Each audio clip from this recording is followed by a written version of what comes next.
Coaching centre विनिमय 2024 के संदर्भ में सरकार की तरफ से जो गाइडलाइन जारी हुई हैं वो कहने को तो अभी हाल ही में जनवरी 2024 में जारी हुई हैं, लेकिन यदि हम इस तरफ ध्यान दें तो पाते हैं कि सितंबर 2023 में भी इस संदर्भ में कुछ राज्य सरकारों ने अपने यहाँ गाइडलाइन जारी की हैं, जिनके तहत कोचिंग सेंटर का रजिस्ट्रेशन करवाने से पहले कोचिंग सेंटर संचालकों को कुछ आवश्यकताओं को पूरा करना होगा, यानी कि कुछ औपचारिकताएं होंगी जिनको उन्हें पूरा करना होगा। इसी संदर्भ में सरकार ने एक और अच्छी बात कही है कि कोई भी कोचिंग सेंटर अपने यहाँ किसी ऐसे व्यक्ति को नौकरी पर नहीं रखेगा जो आपराधिक गतिविधियों में संलिप्त हो या जिसके ऊपर कोई दोष सिद्ध हो चुका हो, क्योंकि हम देखते हैं कि व्यक्ति जिस किसी भी प्रवृत्ति का होता है वह उसी तरह के लोगों को अपने साथ रखता है और उसी तरह के लोग बनाने की कोशिश वह करता है। राष्ट्र को अच्छे नागरिक चाहिए, समाज को अच्छे नागरिक चाहिए, तो अच्छे शिक्षक ही अच्छे नागरिक पैदा कर सकते हैं। ये बात समाज भी मानता रहा है और राष्ट्र भी मानता रहा है। और बच्चे देश का भविष्य हैं। राष्ट्र उन्हीं से निर्मित होता है, उन्हीं से निर्मित होना है। तो ये बात केवल कोचिंग सेंटर पर ही क्यों, सरकारी विद्यालयों पर भी तो लागू की जाए। देखा जाए कि कौन शिक्षक किस प्रवृत्ति का है या कौन अधिकारी जो पहले कभी शिक्षक था और पदोन्नति पाकर आज अधिकारी बन गया है, वो किस तरह की प्रवृत्ति का है, उसने अपने अतीत में क्या किया है, किन मुर्दों को वो दबा करके आया है, जो कि कहता है कि गड़े मुर्दे अब उखड़ ही नहीं सकते। लेकिन हम कहते हैं कि जब भी वैचारिक भूकंप आता है, हलचल होती है, मुर्दों की हड्डियां अपने आप बाहर आकर ये कहती हैं कि हम फला मुर्दे की हैं।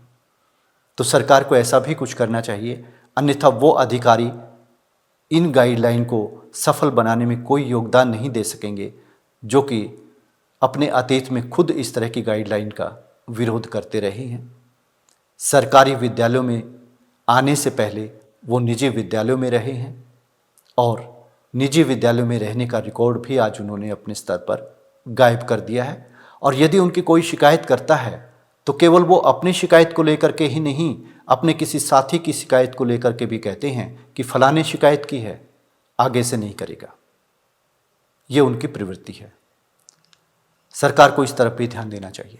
इस संदर्भ में जारी गाइडलाइन में एक और बात कही गई है कि 5 घंटे से ज़्यादा क्लास नहीं लगेंगी। किसी भी हालत में स्कूल अथवा किसी अन्य शैक्षिक संस्थान में पढ़ने वाले छात्र की जो स्कूल की जो टाइमिंग है, अध्ययन की जो टाइमिंग है, उसके समय में कोचिंग सेंटर की क्लास नहीं लगेगी।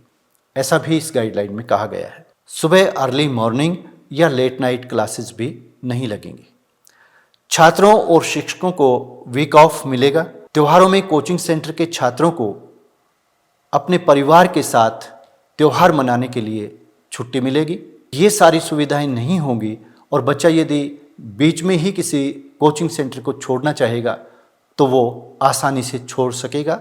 और डिजिटल पारदर्शिता भी इस संदर्भ में बनाए रखनी होगी, यानी कि जो भी वेबसाइट है कोचिंग सेंटर की, उसके ऊपर अपने बारे में सारी जानकारी अपलोड समय पर करनी होगी और उसको अद्यतन भी समय समय पर करना होगा कि उसके पास जो ट्यूटर हैं उनकी अपनी योग्यता क्या है, वो पढ़ाने की क्षमता रखते भी हैं या नहीं रखते हैं, और उनके जो छात्र छात्राएं हैं जिन्होंने सफलता अर्जित की है उनकी रैंकिंग का पूरा विवरण भी वेबसाइट के ऊपर होगा। और किसी भी दूसरे संस्थान की जो उपलब्धियां हैं उनका उल्लेख वो अपनी वेबसाइट पर नहीं करेंगे, यानी कि कोचिंग सेंटर अपनी वेबसाइट पर अपने ही छात्र छात्राओं की उपलब्धियों को दर्शाएंगे, दूसरे जो कोचिंग सेंटर हैं उनको वो नहीं दर्शाएंगे, यानी कि दूसरे कोचिंग सेंटर की जो भी उपलब्धियां हैं उनका उल्लेख वो अपनी वेबसाइट पर नहीं करेंगे। ऐसा इस गाइडलाइन में कहा गया है। यदि आपने हमारी इस बातचीत को ध्यान से सुना है, आपको पसंद आई है, तो कृपया चैनल को सब्सक्राइब भी कर लें ताकि इस तरह की बातें आपसे होती रहें।